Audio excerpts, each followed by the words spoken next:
Hello everyone. Welcome to the Apache Cassandra contributor meeting for June. My name is Hugh Lashbrook. I work with contribute to the community and marketing side of things with Cassandra.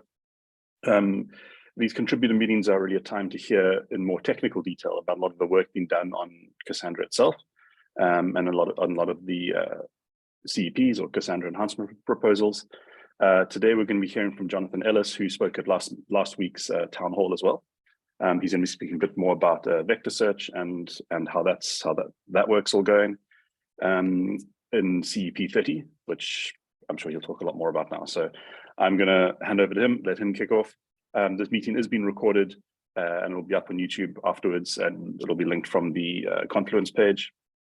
But I'm going to meet now and hand over to Jonathan. If you have any questions, you're welcome to pop them in the chat and Zoom, and Jonathan can answer them as we go, or I'll store them up and we can ask them at the end. And if you want to jump on, unmute at the end to ask, you can do that as well. So if you have questions, feel free to ask, and we'll work them in. So yeah, Jonathan, over to you.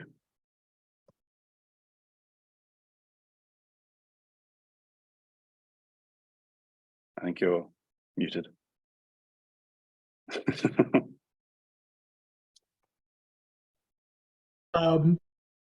Yeah, so let's keep this informal. And this is my first time presenting on vector search at a technical level, so I'm not 100% sure what's going to be interesting and what's what you're going to want to know more about. So let's go ahead, and as I'm presenting, go ahead and just unmute and ask questions as those come up. Let's not wait until the end. If we double our number of participants, then that might be a problem. But for now, it looks like we're going to have a relatively small group, and that should be totally manageable. So let's try going with that to start with. So I've posted about the vector search that I've been working on to the Cassandra mailing list a couple times.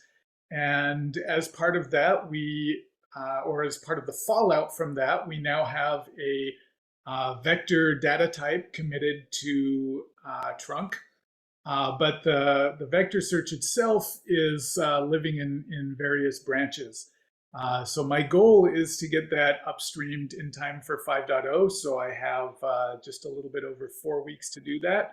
But as you'll see, the work is very close to feature complete. There's a couple corner cases that I'll mention, but very, very close to feature complete at this point. So first of all, I want to give a brief overview of how we're approaching the problem of indexing vectors. And the reason that this is an interesting problem is that most of the approaches that you would think of in terms of classic indexing techniques do not work well at all when you scale up to hundreds or even thousands of dimensions on these vectors that you're trying to index. So just to level set, the problem we're generally trying to solve is find me the closest neighbors to some arbitrary vector that may or may not be part of the data set that I'm comparing it with. In fact, usually it's not. And so this is a problem that there's ways that you can speed it up, primarily by compressing the vectors, by re-quantizing them. But it's fundamentally a linear problem to get the exact closest matches to a given vector. So most of the time when people talk about vector search, they're talking about approximate nearest neighbor. In which case I'm willing to settle for some degree of inaccuracy, that the results I'm getting back might not be exactly the closest ones, in exchange for I can do this in logarithmic time by making this trade-off. In general, how close you get to being completely accurate depends on how large you make the constants in that big O notation. So I can make I'm getting ahead of myself, but the Cassandra implementation is based on HNSW, which stands for Hierarchical Navigable Small World Graphs.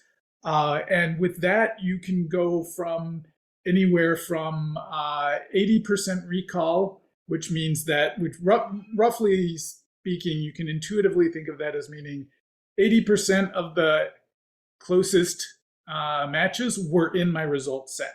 So it's roughly 80% accurate.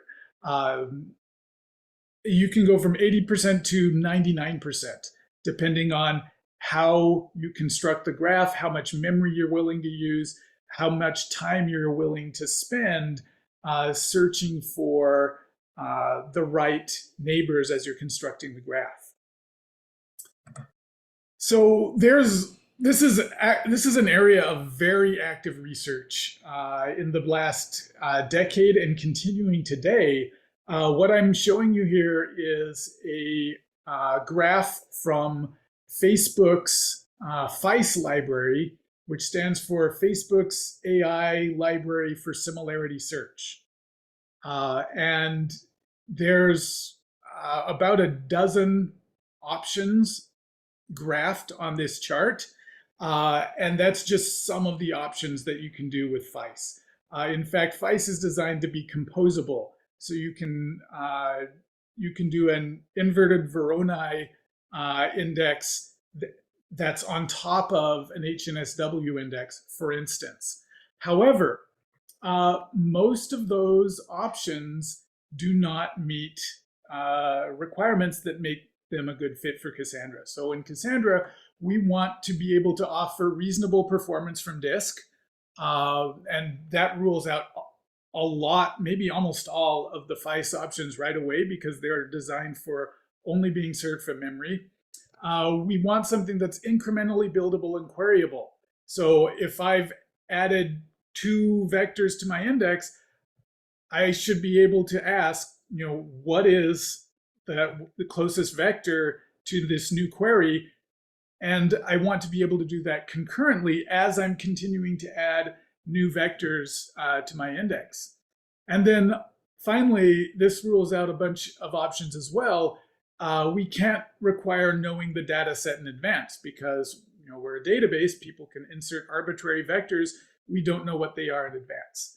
And so the best option that meets these requirements is what I mentioned earlier, the HNSW graph index. So the intuition here is it's basically a 2-dimensional skip list where I'm at the bottom level, the layer 0 in my index contains all the vectors that I've added to the system. But then each level I go up from there, each vector only has about a 1 in 10 chance of being part of that next level. So level 1 has 1/10 of as many vectors as level 0. Level 2 has 1/10 as many vectors as level 1, and so forth. And that's how we're going to get the logarithmic query time, because we designate one node at the top level arbitrarily as the entry node. And you can see that in the upper left as a blue node there. In this case, there's only a single node on the upper level, but that's not a requirement. So we're looking for the closest neighbors to the red node. So I take my red node, I compare it to the entry node on the top level, and then out of all the nodes on the top level, which in this case is the trivial case, I'm going to take that closest one that I find on that level and then look up that same node on the next level down. So I've followed that entry node to the next level down, and now I'm looking at its neighbors on level 1. And having found the closest vector on level 1 to my red node, I'm going to follow that down to level 0. And then I'm going to look for the closest neighbors of that node. So you can kind of get the feeling for how, because I'm cutting the number of nodes involved by a factor of 10 at each level, how this lets me drill down and find approximately the closest neighbor in logarithmic time. So in pseudocode, I would probably represent the graph as something like this. I'd have a node class or record that would have an ID. It would know the vector that's associated with it, and it would have a list of neighbors where each neighbor is a node. I wrote int ID, but it should probably say node there instead, as well as the score, which means like how similar is this neighbor to me.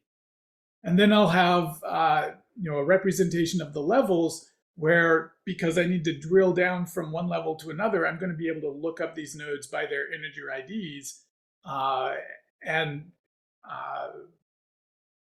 that's my graph. In practice, it doesn't look like that because, sorry, we have a couple operations here. The main one we care about is get top k. So I'm going to take a vector query and how many neighbors or how many results I care about. And then I'll return a collection which is ordered by score of these neighbors. And then as part of that, we have private methods and so on. But the actual code looks pretty different because we care about performance. So this is Lucine's on-heap HNSW graph class. And so basically the structure is we have a map of an integer to neighbors, and neighbor array is just a thin layer over an int array. So we're representing all the nodes by an integer ID. And that's it. There's no node class. There's no neighbor class. There's just integers and arrays of integers. And then we have the vectors. There's a class that basically lets you just say get vector I, and you'll get back a float array or a byte array. Those are the two types that are supported, representing of the vector that's associated with that integer ID. And so you can see right away how that allows you to plug in a disk-based vector implementation as well as a memory-based one. And then for the concurrent version, I made a bunch of changes. First of all, the maps involved become concurrent hash maps, so that's an easy change. But then instead of just having a simple array of neighbors, I made that a little bit more object-oriented because it simplifies the concurrency design. And I'll actually show what that code looks like towards the end of the presentation. But then I also needed to have what I called a completion tracker, because as you're concurrently modifying the structure of the graph and potentially searching it at the same time, you need to know which of these nodes that are potentially partially inserted have been completely inserted. And so I have effectively a logical clock that allows me to do a kind of snapshot isolation as nodes are being added to the index. So there's some implications. Some of these are probably obvious. Some of them may be a little bit less obvious of using this index structure in Cassandra. So first of all, because there is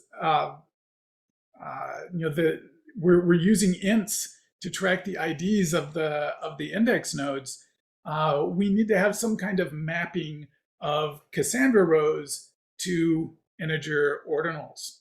Also, that's an artifact of the implementation, but this second bullet is inherent to the HNSW design, that there's no such thing as deletes or updates, because in the graph, I'm encoding what my closest neighbors are as part of that node structure.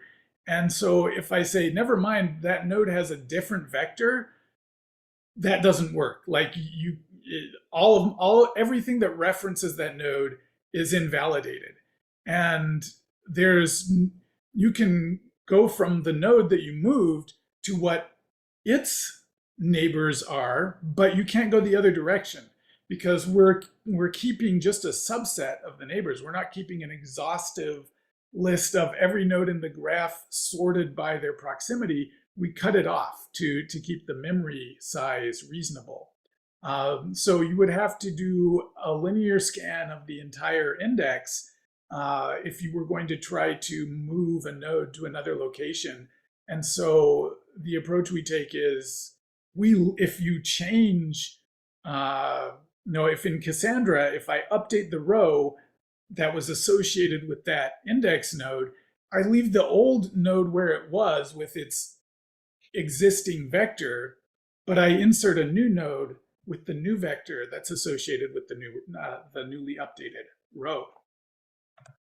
So also, as part of this, every vector has to be unique. And so what we end up with in Cassandra is that we need to have a map of what is associated with these parts of the index. So the second line here, non-blocking hash map long, that means I have a map with primitive long keys, and I'm going to map, so that represents my node IDs, and I'm going to map that to a class called vector postings.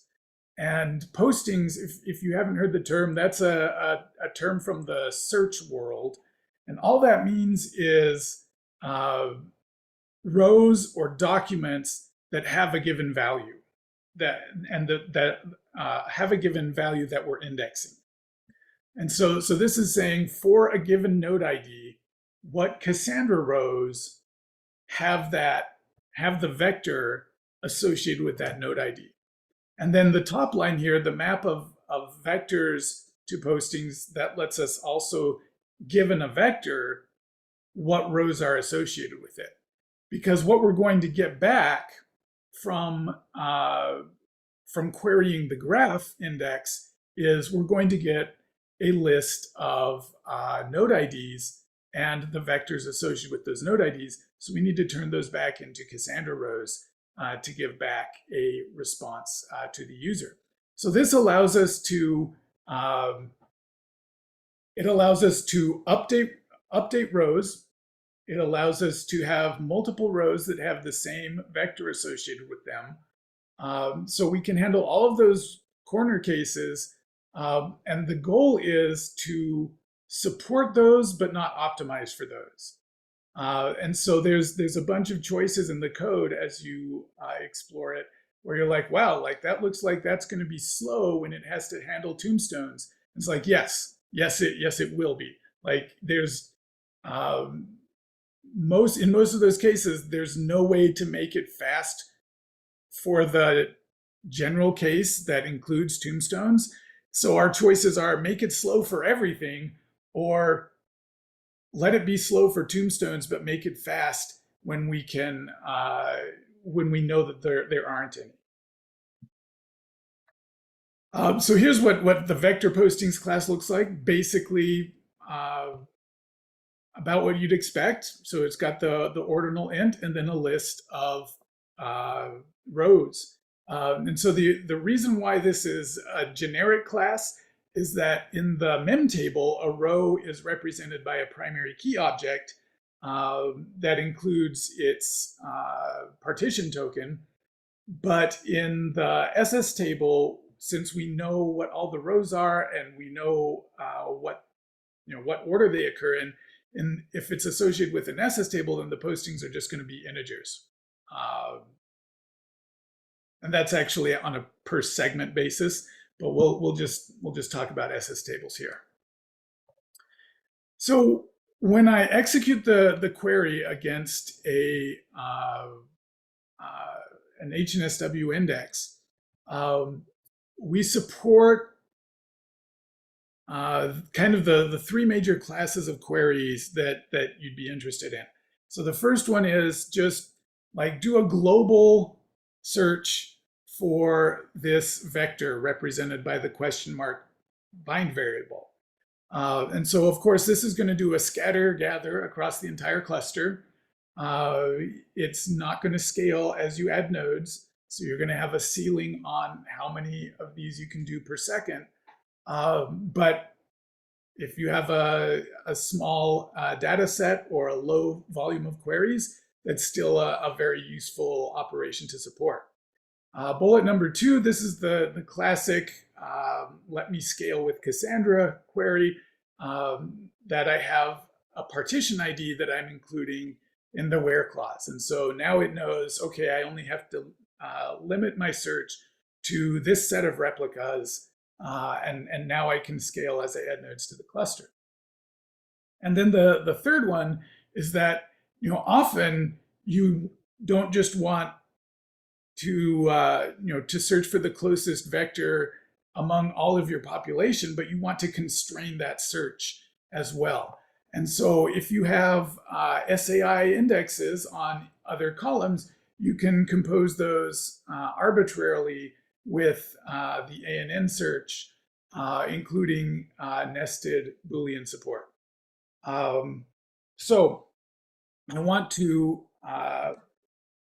try something now. I'm going to switch to my iPad and diagram what that looks like, because this is actually the biggest change that we made to Cassandra to enable this. So bear with me just a second. All right, so in the query I had where column 1 equals X and column 2 equals Y. So today, the way the SAI query planner works is it says, I'm going to create an iterator that matches the results for this. So I've got my SS tables on disk here, and I've got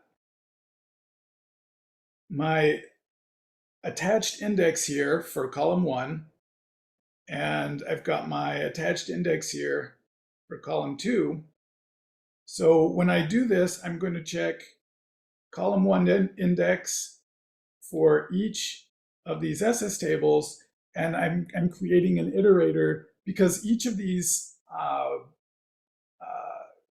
indexes, the postings of that index, the lists of rows associated with each value, these are going to be in token order. And so I've got a common ordering across all of these sources of data. And so I can merge from this one and this one and this one in very efficiently, because they're all returning results in the same order. So this gives me in red, I've got my results for column 1, and then I'm going to do the same thing for my other predicate. I'm going to go to the indexes against column 2 for each SS table and union those together. So now I have an iterator for the column 2 results, an iterator for the column 1 results, and now I can combine those with, since I've got an AND operator here, then I'm going to use an intersection operator. If I had an OR, then I would use a union operator. And so so we work at the predicate level, and then each predicate combines the results from the SS tables. Now, the change that we made is, sorry, I need to figure out how to clear this. There we go. The change that we made is that when I have that C1 equals X and C2 equals Y order by column 3 ANN of my query, that query plan doesn't work because I want to be able to do this ranking efficiently.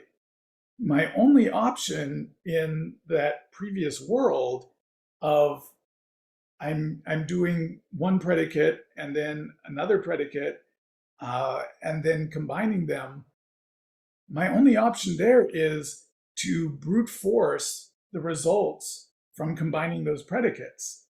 And that works fine if I have 10 vectors in the results or if I have 100, but it works less fine if I have 1,000, and it works very poorly if I have 10,000. So we need to be able to leverage this index to be able to rank the results coming out of these other predicates. And so the way that we do that is we reorient the query execution. So now if I'm doing column 1, what I do is I do column 1 in this SS table, and I also do column 2 in this SS table. So if I'm doing an AND, so I'm going to do the intersection. I think I got the symbols backwards on the previous whiteboard, so I apologize for that.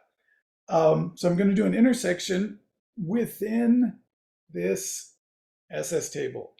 And then I'm going to do intersections of across the indexes in the other SS tables as well. And then I can combine these results.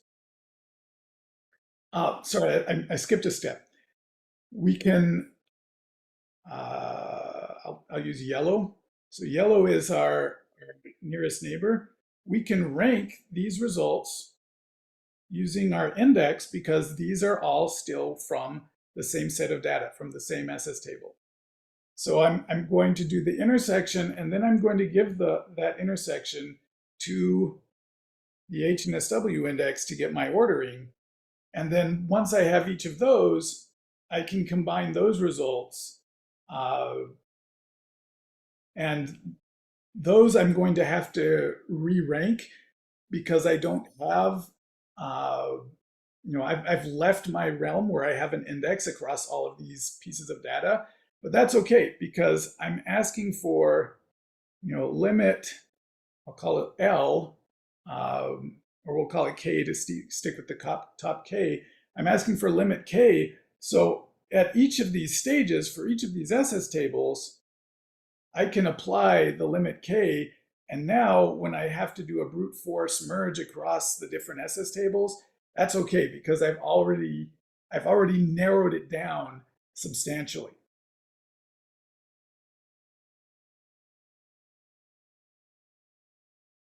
Well, at that point, I'm going to go back to my slides. Actually, maybe before I do that, I'll check in on the questions. Nobody has actually interrupted me yet. So I'll take a look at the chat. No questions so far.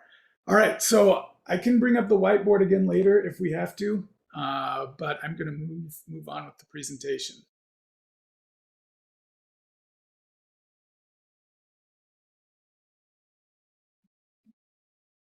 All right, so just an update on stuff that works. So all the examples work. You can ask for consistency level greater than 1. It can combine across replicas. Deletes and updates do work, but they're slow, as I mentioned. We handle large SS tables with multiple segments. And so if you're not familiar with SAI, I want to say all. It's possible that it's not all, but definitely some of the SAI indexes besides HNS-W. You have to construct the memory in. You have to construct the index in memory even though you can serve it from disk once it's built.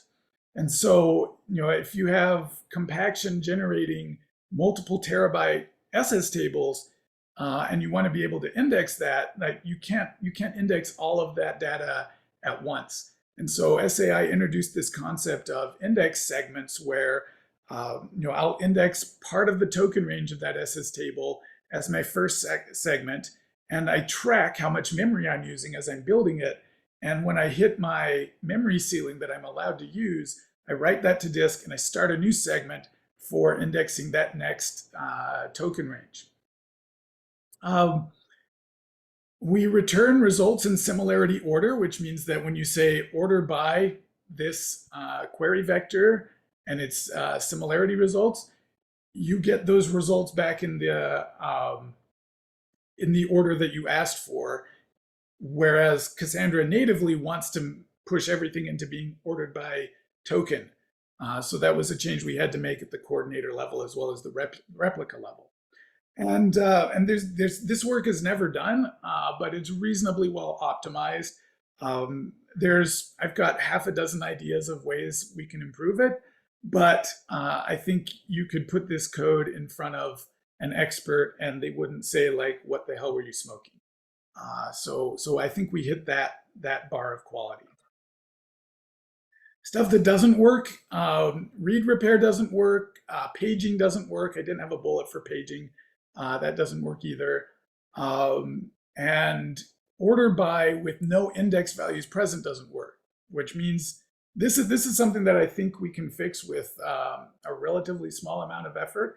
But today, if you insert a whole bunch of rows, none of which have a vector associated with them, so you have a vector column, but it's empty for all your rows, and then you ask for order by query similarity of this vector column, you'll actually get back empty results instead of instead of what you'd want, which is the existing rows in an arbitrary order. So one lesson learned that I wanted to share because it was fun and it surprised me a little bit, although in retrospect it's completely understandable. I mentioned that I'd show you concurrent neighbor set. So this is one of the things that I had to do to make this thread safe inside the mem table, where my first stab looked like this. Like the core of the concurrent neighbor set was a concurrent skip list set of IDs. And actually, this is a long because it's not just an ID. It's an ID composed with its score. So an ID is 32-bit int, score is 32-bit float. You can combine those into a 64-bit long and not have to do any other extra boxing or object creation. So that's what I did. That's why it's a long, because it's possible and it's not a degenerate case. It's a case you need to handle that you could have multiple neighbors with the same score. So I needed this to be ordered by score, but also support the case of multiple neighbors have the same score. So that's why it looks like that. So my reasoning was that there are 3 operations, mostly 3 operations, sort of 4 that I need to do with this set. The first operation is to add a new neighbor. And the reason that's an operation and a half is that there's actually 2 cases in the code. One is when I'm inserting a new neighbor, and so I calculate all the neighbors for that new node, and I insert them all at once. And then I insert backlinks from that neighbor into the neighbor sets of those other nodes. And so in those cases, so I've got insert a whole bunch all at once, and I've got insert one at a time. But both of those are insert operations. Then the other 2 things I need to be able to do is I need to be able to iterate in the order of closest neighbors first, And then I also need to be able to iterate in the opposite direction of farthest neighbors first. So I thought, like, hey, this is a concurrent, non-blocking structure that I can use without having to write a whole lot of code. And it, everything that I want to do is logarithmic time. So this should be great. It was not great. Like the operations on this class were like 30% of the total runtime of the first benchmarks that I ran. So what I replaced it with, which turns out to perform, what I replaced it with, which performs much better, is just this. So I mentioned that we have a class called neighbor array, which is just a thin wrapper around an int array. And actually it has a second float array of the scores. So this outperforms the concurrent skip list set by a significant margin. Even though whenever I do an insert, I'm doing copy on write. I allocate a new neighbor array, I copy the existing ones in, make the change, and then compare and set the reference. And so that surprised me that this was so much faster. There's a big reason, and then there's a medium-sized reason. The big reason is that iterating through the neighbors is overwhelmingly the most common operation, way more common than inserts. So even though the whole copy and update is a nightmare in performance, it's 0.01% of the operations. It's even when you're building the array, it's a small percent because you have to do searches as part of the building. And then when you look at, okay, I'm done building the array and I'm done building the graph and I'm serving queries, like of course, iterating through is way more common. The medium-sized reason is that the unboxing from long and then decomposing the long into the integer and the float, the ID and the score, was actually a really, really big source of CPU lost as well. So now, since the neighbor array just has the primitive int array and the primitive float array, that's just gone entirely. And garbage collection's much happier, and the CPU usage is lower. So in this case, simple and dumb beats smart and complex. So a couple thoughts on future work. One thing is that when we're dealing with the mem table, all of the bullets I gave you earlier are in fact requirements and we can't get away from them. But once we've written that out to disk and we're doing compaction, we actually don't need to be incrementally buildable and queryable. And we actually do know the data set in advance because I've got it all on disk with me in an SS table. So is it possible that we could actually get better performance serving from disk if we're willing to set aside these requirements that we don't actually need in that scenario? So I've done a little bit of experiment with this. And so far my conclusion is I haven't been able to beat HNSW, but I haven't completely given up hope. And one of the cool things about not being limited to JDK8 anymore, which we can have in our future very, very soon, is that you can use the cool new toys like the Panama foreign function interface in Java. So this is not my code. This is a developer in Poland who wrote this, Feisnema. So this is the Facebook library with all of the different index implementations that you can think of implemented in C++, and with full SIMD hardware support. A lot of them also have GPU support. and you can access that using Java in fairly readable code. So that would be cool. Something to think about, something to explore. Not obviously on something that I'm going to try to get into Cassandra 5, but fun to think about and fun to explore. So thank you, and I'll be happy to take questions.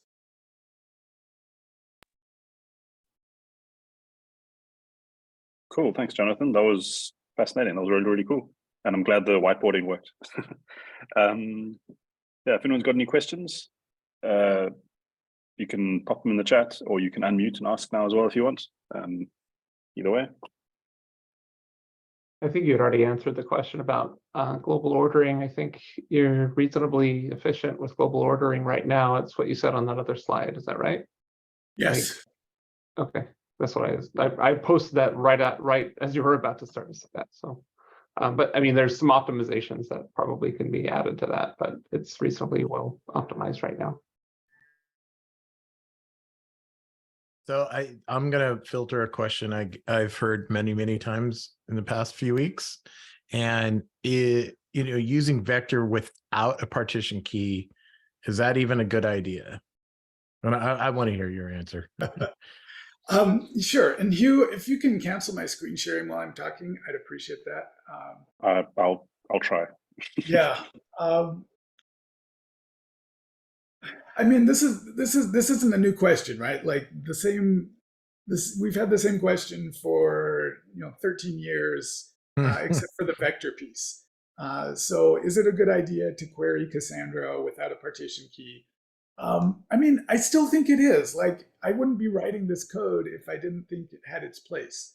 I do think that giving people a smooth on-ramp where you can just throw code in and get something reasonable out, and then say like, hey, is this an idea that I need to scale to hundreds of thousands of ops per second? Like, making that painless, I think that's the right thing to do, versus telling people, no, like every line of code you write against Cassandra has to be able to scale. Like, that's a good way to get nobody using Cassandra for new applications. So I do think we want to give people the option to do things that don't scale, but then give them a path towards, whipping them into shape and making them scale when they need that.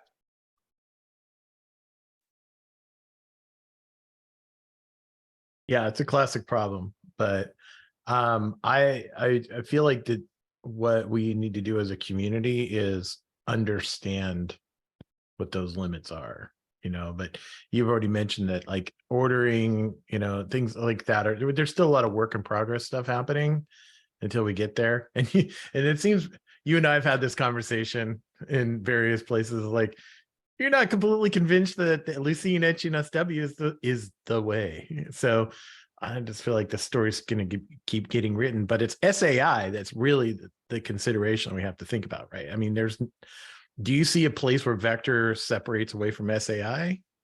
No, it's very core to the implementation. And Madhavan asked the query in chat.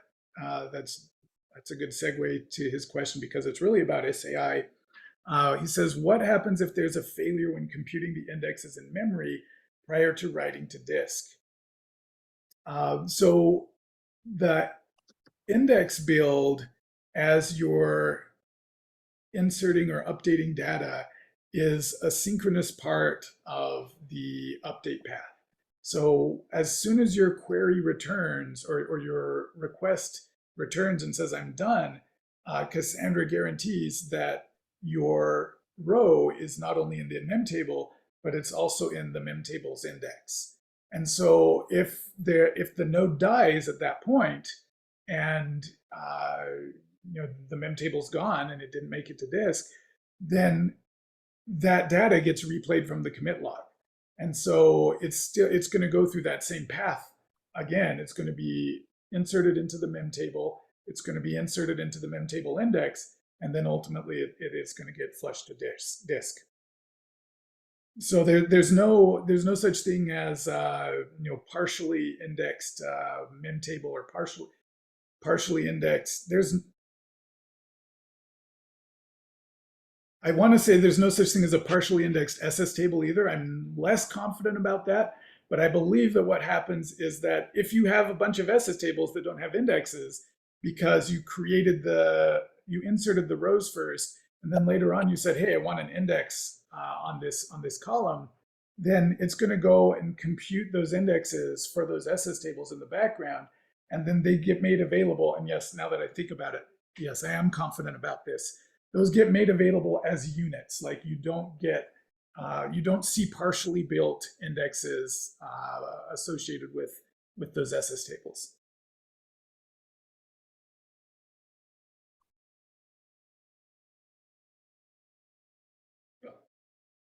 Could I just ask to the question of like scatter gather? I think that's the main question, right? Is if scatter gather is going to be scalable. Are there circumstances, and I need to look into SAI, maybe this is more of an SAI question. Are there instances that we're going to optimize to avoid scatter gather for multi-partition queries for vector or anything like that? I mean, so this is true for vectors. It's true for all SAI indexes. If you have a partition key as part of your query, then it will limit to that set of replicas. So yes. So you can do like an in and then do a set of partition keys, and like I'm trying to think of practically when that would be used, like, or if that could be a common case versus doing the scatter gather for something like vector, to say, okay, I already have the partitions I'm interested in, and I put that in the query, like in an in clause or something like that, and then have that just operate over those partitions. Is that something that would be a common occurrence, do you think, as far as vector specifically, or is that? I mean,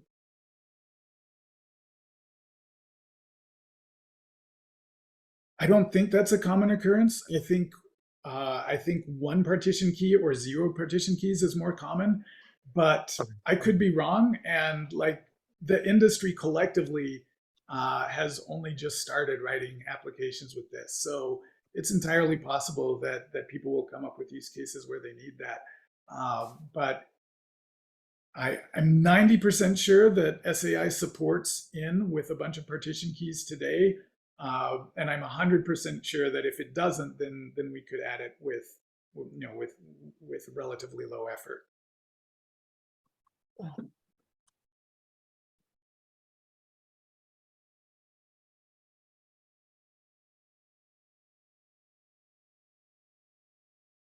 Cool.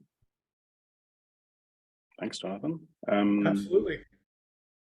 Any other questions before we close off? Cool.